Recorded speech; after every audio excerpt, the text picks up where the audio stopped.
The Biden administration has made clear that it is deeply committed to bringing about this ceasefire. And so they're very invested in that outcome and are bringing that optimism to the table to try to cajole the parties along. I think every time they think they get closer or they find a resolution on one issue, another issue comes up. Eventually, there's going to be a ceasefire. Without a doubt. The question really is one of timing. One negotiator described the process at this moment as artificial respiration.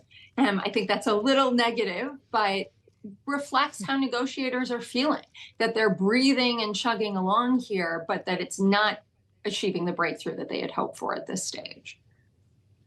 So if you do operate under this assumption that eventually there will be a ceasefire, it is just a question of when, what would your bet be on when at this time, Carmiel? Because the longer this draws on, the closer we get to an election here in the U.S. and a new player potentially coming in who could completely change the game, theoretically, at least the policy position of the U.S. and in the way in which they're trying to exercise leverage in all of this. Is this something that realistically can happen before November?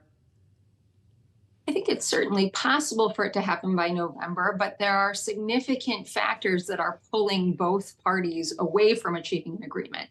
You have, on the one hand, Netanyahu, who sees the prospect of a Trump administration as a positive outcome for him, who might want to take that gamble as he thinks through negotiations and what types of concessions he might have to make.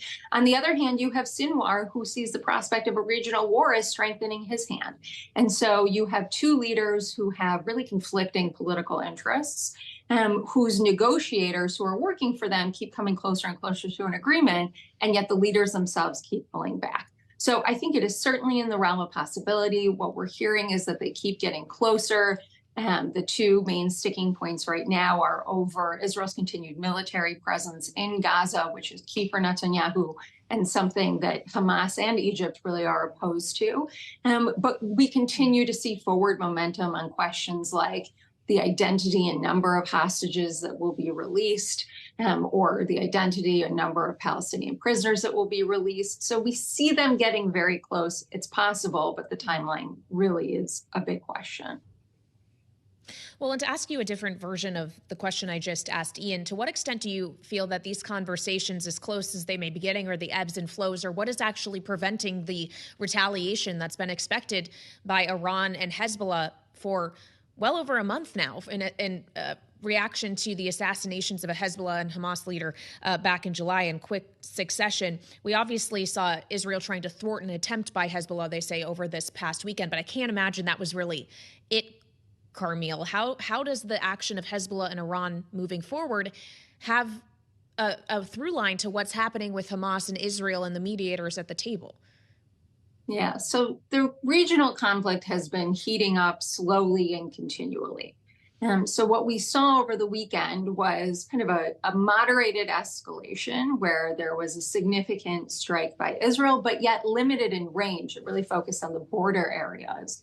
And similarly, an attack by Hezbollah that was larger than what we've seen in the past. At the same time, we haven't seen either country push forward into a full-blown war. The U.S. and regional allies are really committed to keeping the temperature low, to moving forward with a ceasefire. Israel has significant constraints as it deals with a multi-front war. It is in the interest of everyone to try to keep this quiet. That being said, it's not going to go away. This isn't going to just resolve itself on its own. I think what we're going to continue to see is this kind of quiet staging of escalation over time that we're already in, but not necessarily a full boil all at once.